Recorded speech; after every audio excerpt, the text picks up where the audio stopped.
우리 앞에서 메소드의 정의와 여러가지 메소드의 기본 기능에 대해서 한번 알아봤습니다. 자, 그러면 이제 메소드에 대해서 우리가 기본 기능에 대해서 알아봤으니까 이 메소드를 이제 이 메소드의 기능을 이용해서 우리가 원하는 기능을 한번 실습을 해봐야 되죠. 다 우리 앞에서도 다 기본 기능 배우고 그 기본 기능에 대해서 이제 숙달되도록 또 실습을 하고 그런 과정을 반복했죠. 또 처음 하시는 분은 또 메소드가 또 낯으니까 또 메소드에 적응하기 위해서 메소드에 대해서 여러 가지 또 실습 예제를 다음 시간에 한번 우리가 쭉 이제 한번 같이 해보는 거죠.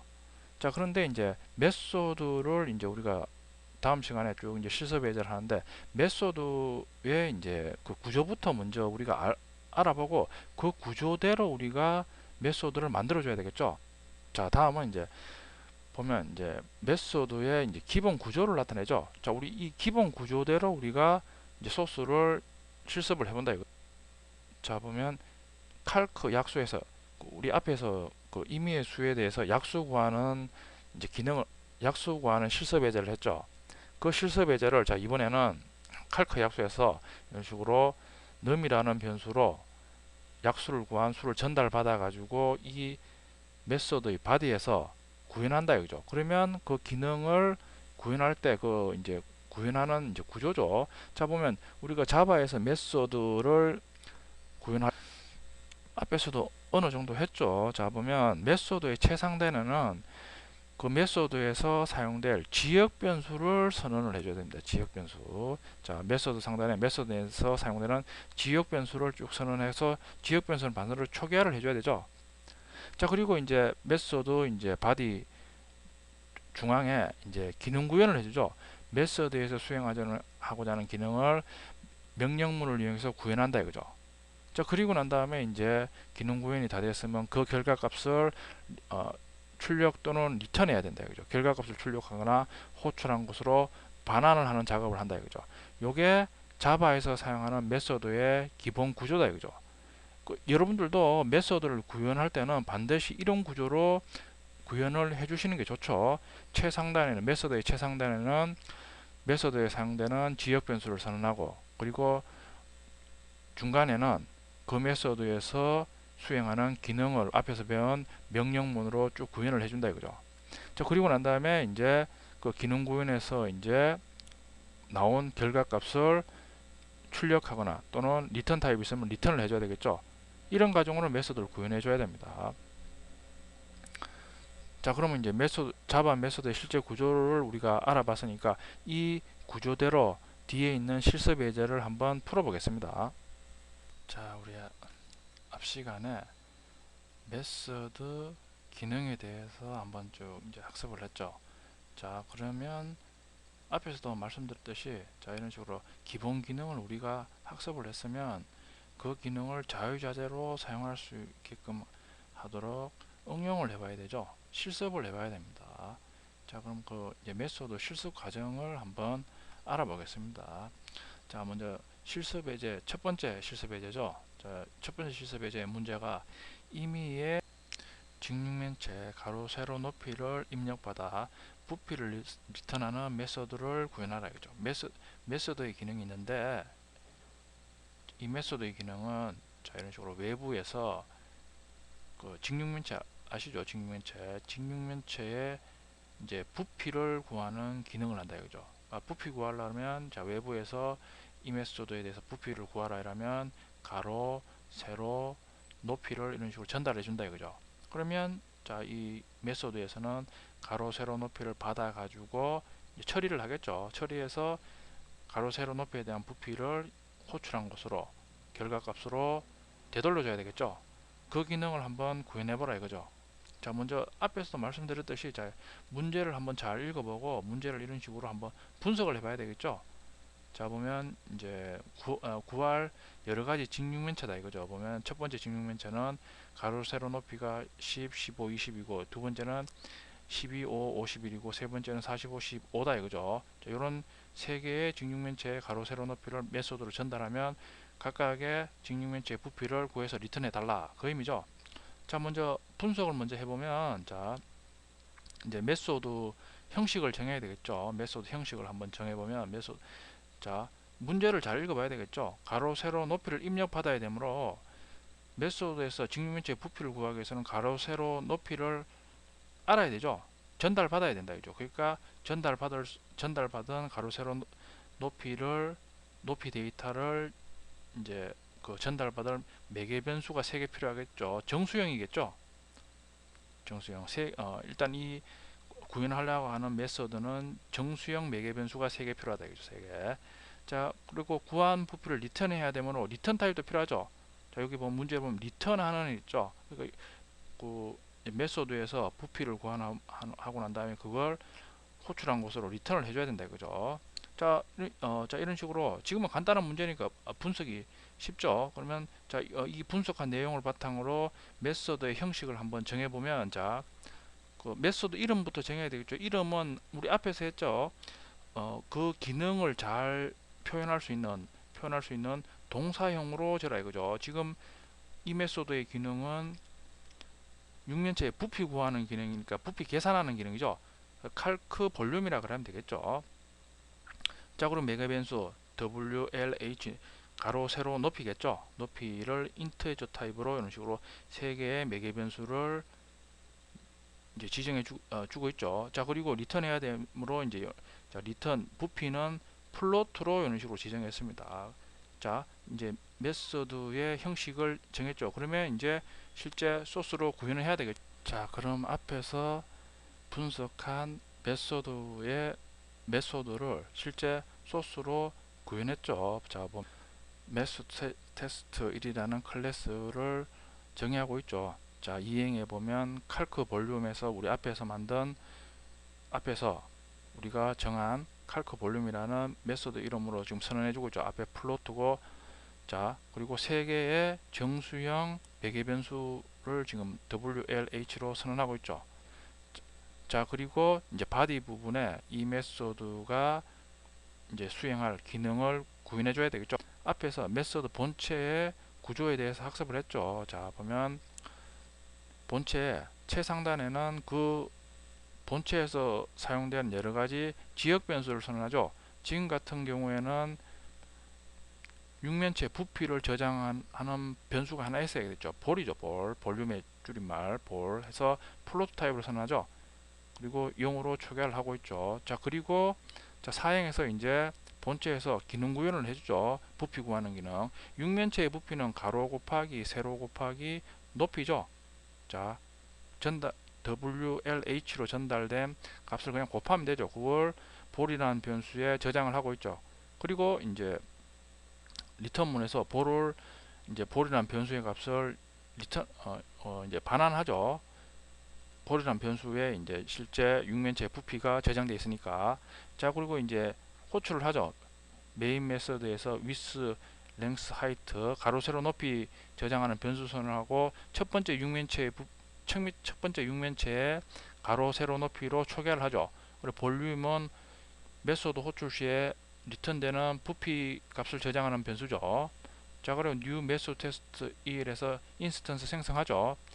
변수 t 할당했죠. 자 그리고 16행은 볼륨은 t.calc 볼륨 메소드 호출했죠. 자 그리고 width, length, height 값 10, 15, 20을 전달하겠죠. 자 그러면 WLH가 받아가지고 계산해가지고 볼이 리턴되니까 결국 16행에 있는 볼륨이 받겠죠. 그리고 난 다음에 볼륨의 값을 출력하면 첫 번째 육면체의 부피 값이 출력이 되죠. 3000이죠. 3000. 자 그리고 19행에서 21행에는 width, length, height에 두 번째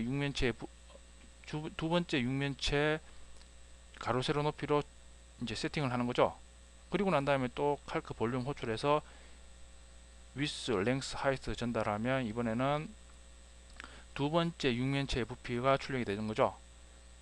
자 26행은 보면 t.calc 볼륨에서 바로 세 번째 육면체의 가로 세로 높이 입력해서 메소드 호출하고 난 다음에 그걸 프린트 ln에서 바로 출력하죠. 1750이죠. 자, 첫 번째 실습 예제를 한번 해봤습니다. 첫 번째 실습 예제는 비교적 간단하죠. 여러분들이 일단은 쉬운 예제를 통해서 메소드를 어떻게 구현하느냐 그 방법부터 먼저 알아야 되겠죠. 자, 이번에는 두 번째 실습 배제죠. 자, 두 번째 실습 배제의 문제는 임의의 두 수 사이의 자연수의 합을 출력하는 메소드를 구하라 이거죠. 자, 이번에는 메소드의 기능이, 자, 이런 메소드가 있으면, 자, 다른 곳에서 이 메소드를 호출하면서 두 개의 자연수를 전달한다 이거죠. 예를 들어 1하고 100을 전달하면, 자, 이 메소드에서는 1하고 100을 받아가지고 1하고 100 사이에 있는 자연수가 있죠. 1부터 시작하니까 1, 2, 3, 4에서 99, 100. 요 두 자연수 사이에 있는 이 자연수의 합을 모두 더한 그 합을 메소드를 호출한 것으로 리턴하라 이거죠. 그 예제죠. 자, 분석을 해보면 두 수 사이의 자연수의 합을 구해야 하므로 메소드는 두 개의 정수형 매개 변수를 가지겠죠. 두 수를 전달받아야 되니까 두 개의 정수형 매개 변수가 필요하다 이거죠. 자, 그리고 두 수 사이의 자연수의 합을 출력하므로 리턴 타입은 가지지 않죠. 지금 문제에서 원하는 거는 바로 출력하라 이거죠. 출력하니까 이번 이 메소드는 리턴 타입이 없다 이거죠. 보이드다 이거죠. 자, 분석한 걸 종합해서 메소드 형식을 정하면, 자, 서머라이즈 합한다 이거죠. 서머라이즈라고 이제 이름을 지어주고, 리턴 타입이 없으니까 보이드겠죠. 보이드고, 자, 두 수를 전달받아야 되니까 인트에 인트 b 두 개의 수가 a, b로 정수형이겠죠. 전달된다 이거죠. 자, 이런 식으로 이제 메소드 형식을 정했습니다. 자, 그럼 이제 클래스 안에 구현해 줘야 되겠죠. public void summarize int b 앞에서 정한 형식으로 메소드를 선언하고 있죠. 자, 그리고 이제 메소드 본체 body에서 기능을 구현해 줘야 되겠죠. 결국에는 메소드 결국에는 제일 중요한 게 기능이죠. 기능. body에서 어떤 기능을 수행하느냐, 이게 제일 중요하죠. 우리가 앞에서 배운 메소드는 메소드가 있으면 메소드의 데이터를 어떤 식으로 전달하고, 그리고 전달된 데이터를 처리해 가지고 어떤 식으로 호출한 곳으로 돌려주고 하는 그런 기본 기능에 대해서 배웠죠. 결국 그런 기능은 다 정해져 있습니다. 자, 그런 기능을 여러분들이 잘 모르면 그때그때 책을 찾아보면 되겠죠. 책이나 인터넷을. 그런 기능이 때에 따라 변하는 건 아니죠. 결국 중요한 거는 메소드 내에서 구현하는 기능이 제일 중요하죠. 기능. 자, 기능 구현을 한번 해보시면, 자, 메소드 바디의 최상단에 이제 관련된 변수를 선언해야 되겠죠. 자, 합을 저장하니까 sum이라고 하면 되겠죠. sum을 0으로 초기화하고, 자, 두 수 사이의 자연수의 합이니까 이제 폼은 돌면서 이제 int i는 1부터가 아니죠. 두 수 사이의 적은수, 자, a로 적은수가 전달된다는 가정하에 지금 프로그래밍을 하는 거죠. a로 적은수가 전달되니까 그 반복 변수 i를 a로 먼저 초기화하고, 그걸 일식 증가시키면서 b까지 일식 증가시키면서 계속 순차적으로 증가시키면 되겠죠. 그걸 sum에 계속 누적시키면 결국 a에서 b 사이의 자연수의 합이 sum에 누적되는 거죠. 자, 그리고 실행해서 a와 b 사이의 자연수 합을 해서 sum을 출력해주면 원하는 기능을 구현하는 거죠. 자, 그리고 메인에서 이제 이제 메소드로 호출해서 이제 실제 정상적으로 동작하는지 확인하는 거죠. 자, 12, 14행에 너밀 7, 너미 87에서 두 개의 수를 선언하고 있죠. 자, 그리고 15행에서 인스턴스 만들고, 자, t.summarize 메소드 호출하면서 너밀을 전달하죠. 7하고 87을 전달하죠. 그러면 7하고 87 사이에 자연수의 합을 구하는 거죠. 자, 전달해서 이제 출력하면 7하고 87 사이의 자연수는 3807이다 이거죠. 3807. 자, 그리고 17행에서 이제 두 번째 메소드를 호출한다 이거죠. 서머라이즈 1하고 100을 전달하죠. 그 1하고 100 사이의 자연수의 합을 구해보라 이거죠. 1하고 100 우리 앞에서 많이 했죠. 구하면 5050이 나오겠죠. 자, 근데 19행에 보면 서머라이즈에서 100하고 1을 전달하면 0이 나옵니다. 자, 이 기능은 근데 완벽하지가 않죠. 그렇죠. 우리가 구현할 때 A에는 이제 두 수 중에 적은 수, B에는 큰 수를 전달한다고 이제 그렇게 일단은 약속하고 구현을 했는데, 자, 우리가 결국 1, 100을 전달하든가 101을 전달하든가 결국에는 두 수 사이의 자연수의 합을 구해주는 게 맞겠죠. 지금은 1, 100을 전달하면 우리가 원하는 대로 동작을 하는데 101을 전달하면 0이 나오죠. 자, 그러면 여러분들이 자 일단은 이 예제를 여러분들이 이제 알았으니까 1, 100을 전달하든 101을 전달하든 동일한 값이 나오도록 여러분들이 이 그 소스를 참고해서 한번 여러분들이 한번 수정을 해서 한번 실습을 한번 해보면 되겠죠. 자, 방법을 먼저 알아야죠. 방법은 자 A, B로 두 수가 전달되면 그렇죠. 포문에서 반복 변수 그 A, B의 대소를 비교해서 두 수 중 적은 값을 반복 변수 A에 먼저 초기화하고 큰 값을 B에 B 위치에 조건 값으로 사용하면 되겠죠. 그렇죠. 그러니까 이제 방법은 A하고 B의 대소를 비교해 가지고 여기에 변수를 추가적으로 선언해서 예를 들어 민이나 맥스 이런 식으로 변수를 추가적으로 선언해 가지고 두 수 비교해 가지고 적은 값을 민에 넣고 큰 값을 맥스에 저장해 가지고 민부터 i가 맥스보다 적을 때까지 수행을 하면 결국에는 숫자 순수에 관계없이 일정하게 값이 나오겠죠. 자, 이번에는 앞에서 설명드린 직육면체 부피를 구하는 메소드 실습 예제를 이클립스에서 소스로 한번 구현해 보겠습니다. 리스트 4.7이죠. 자, 메소드 폴드에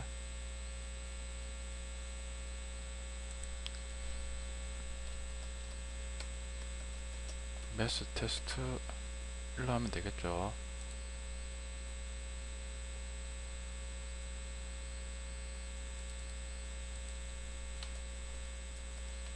퍼블릭 플로트였죠. 플로트 칼크 볼륨 3개의 파라미터가 필요했죠. 가로 세로 높이를 받아야 되겠죠. 자, 그리고 부피를 저장할 볼이라는 지역 변수죠. 지역 변수는 반드시 초기화를 해주어야 한다. 반드시 지역 변수는 지금처럼 선언하고 반드시 초기화를 해주는 게 좋습니다. 자, 그리고 이제 부피를 구해야 되겠죠. 자, 메소드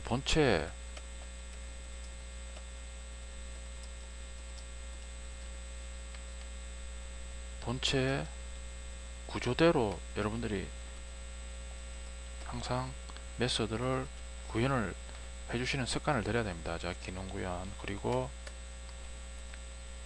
세 번째가 결과값 출력 또는 리턴이죠.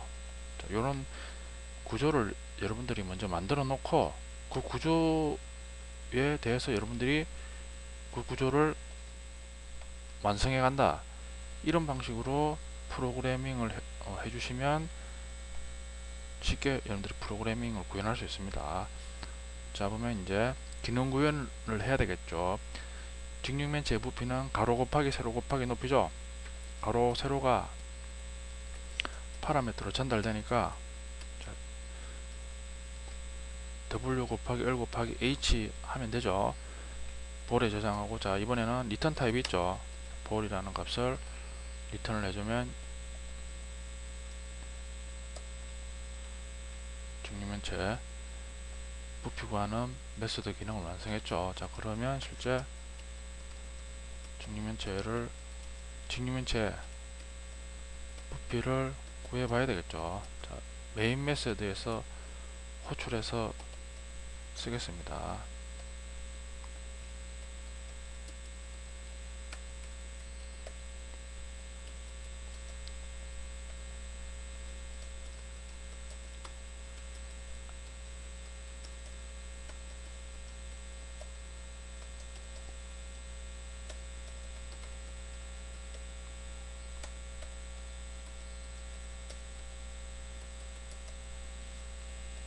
자, 21행에서 인스턴스를 생성했죠. 자, 그리고 칼크 볼륨 메소드 호출하면서 변수의 값을 전달하고 있죠.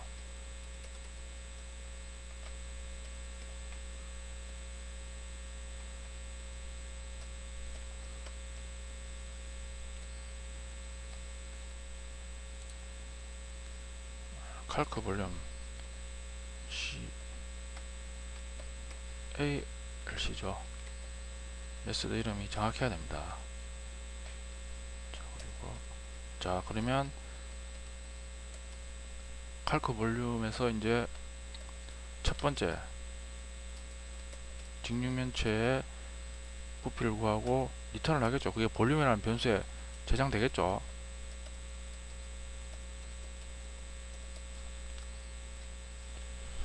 자, 그리고 첫 번째 직육면체 부피를 출력하죠. 실행을 한번 해보면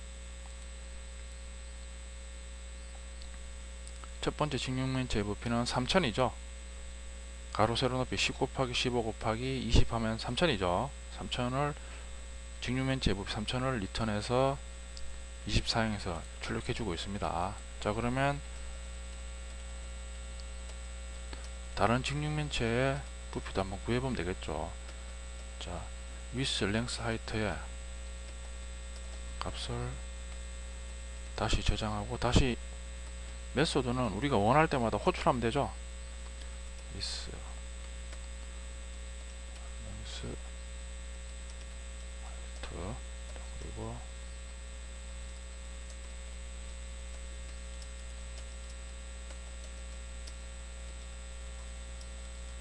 두 번째 직육면체 부피는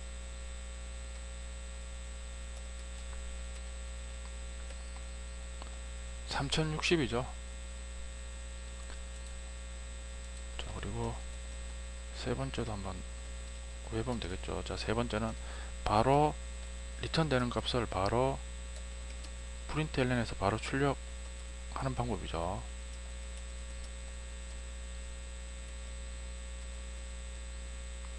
자, 이클립스에서는 자동으로 자기가 다 알아서 찾아주죠.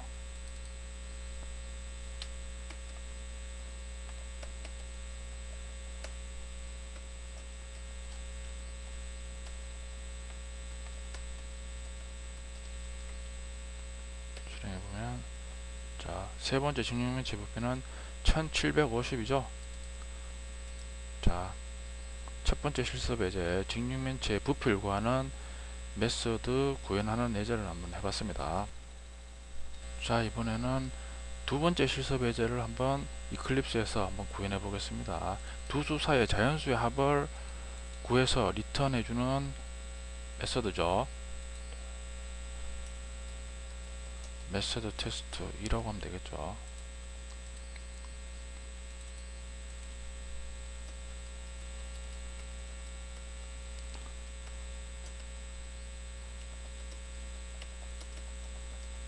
자, 이번에는 리턴하지 않고 메소드에서 리턴하지 않고 바로 메소드에서 두 수 사이의 자연수의 합을 출력해 버리죠. 그러니까 이번에는 보이드죠. 그리고 두 수를 전달받아야 되니까 int에 int b 자연수죠. 그러니까 인테저 타입으로 선했죠. 자, 그리고 메소드의 구조를 먼저 선언해 주는 게 좋죠. 기능 구현 3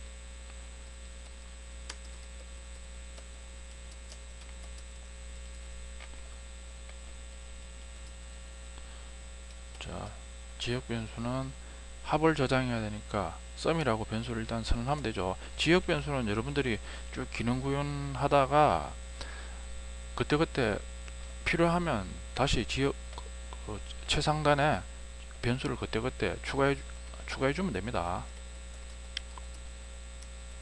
자, 이번에는 폼은 돌면서 반복 변수 i는 a부터 시작하죠. 그리고 b까지 순차적으로 증가해서 반복 변수의 i 값을 썸에 누적시키면 a에서 b 사이에 자연수의 합이 썸에 저장이 되겠죠.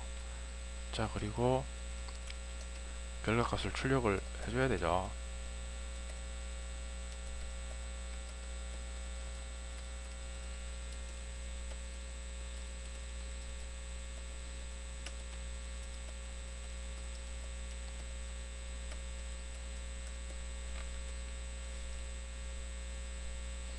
이제 구현이 됐죠. 자, 그러면 메소드를 호출해서 사용해야 되겠죠. 자, 메인 메소드에서 지금은 우리가 메소드를 같은 클래스에 있는 메인 메소드에서 호출하는데, 실제 여러분들이 객체 지향을 배우고 나면 메소드는 같은 클래스뿐만 아니라 다른 클래스에서도 호출해서 쓰죠. 이거는 이제 뒤에서 우리가 이제 학습하겠습니다.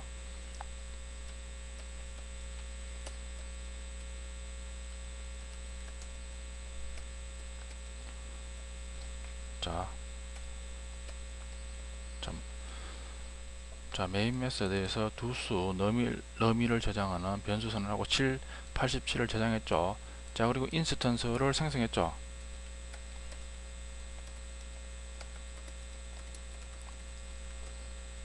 자, 그리고 위에서 우리가 구현한 summarize라는 메소드 호출하면서 너미 7, 87을 전달하는 거죠. 7하고 87 사이에 자연수의 합을 구하라 이거죠. 자, 그러면 전달됐으니까 우리가 A로는 두 수 중에 적은 수가 전달되죠. B로는 큰 수가 전달되고, 그러면 I가 A는 7, B는 87이니까 7부터 87 사이에 자연수의 합을 쓰면 누적하는 거죠. 실행을 해보면 7과 87 사이의 자연수합은 3807이다 이거죠. 자, 그리고 자, 이번에는 1하고 100을 전달하죠. 1하고 100 사이의 자연수의 합이죠. 우리 앞에서 많이 구해봤죠. 1과 100 사이의 자연수의 합은 5050이다 이거죠. 자, 그러면 이번에는 두 수 사이의 자연수의 합이니까 사용자 입장에서는 뭐 1, 100 이런 식으로 입력할 수도 있는데, 두 수 사이의 자연수의 합이니까 101로도 입력을 할 수 있겠죠. 의미는 결국에는 1에서 100 사이의 자연수의 합을 구하라 이런 의미죠. 근데 실행을 해보면, 자, 우리의 의도는 1, 100을 넣든 101을 넣든 똑같이 두 수 사이의 자연수의 합을 구하니까 5050이 나와야 되겠죠. 근데 지금 같은 경우는 0이 나오죠. 기능이 완벽하게 완성이 된 게 아니죠. 자, 그러면 자, 이제 여러분들이 프로그래머니까 이제 이런 이제 조그만한 이제 문제겠죠. 자, 문제를 여러분들이 이제 이제 보완을 해야 되겠죠. 자, 보완하는 방법은 제가 앞에서도 설명드렸지만, 먼저 방법부터 먼저 정하고 이제 우리가 이제 소스로 이제 구현을 해줘야 되겠죠.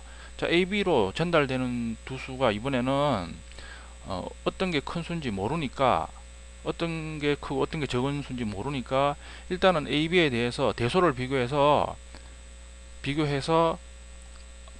포문에 반복 변수 i에 적은 수를 먼저 i로 초기하고 큰 수를 조건식의 조건값으로 사용하면 되겠죠. 자, 그러니까 이번에는 AB에 대해서 먼저 대소를 비교하는 과정이 있어야 된다 이거죠. 그래서 큰 수와 작은 수를 정해야 되죠. 자, 그러면 자, 변수는 우리가 그때그때 필요하면 선언해 줘도 되니까 변수를 하나, 큰 수하고 작은 수를 저장하는 변수를 이런 식으로 일단은 선언해 주고 난 다음에 자, if에서 a가 b보다 크면, 그쵸? 자, 일단은 max에 우리가 기존에 실습했는 것처럼 max에 b가 들어가고 min에 a가 들어간다 이런 식으로 일단은 정해놓고, 자, 그런데 이제 우리가 대소를 비교했을 때 반대로 a가 b보다 크다 이거죠. 자, 그러면 a가 b보다 크면 max에 a 값을 넣으면 되겠죠. min의 b 값, 기존에 a, b를 전달받았을 때 a를 min 값, b를 max라고 b를 max 변수의 값으로 디폴트로 세팅을 했는데, 이제 a와 b의 대소를 비교하니까 a가 더 크다 이거죠. 그러면 이제 max하고 min의 값을 바꿔줘야 되죠. 자, 이런 식으로 바꾸고 난 다음에 이번에는 반복 변수 i에 대해서 초기 값을 min으로 하고 조건 값을 max로 해버리면 항상 i는 적은 값에서 큰 값 사이에 이제 루프를 도는 거죠. 실행을 해보면, 자, 이번에는 1과 100이든 100과 1이든 일정하게 5050이 출력이 되죠. 자, 첫 번째 두 실습 예제를 구현해 봤습니다.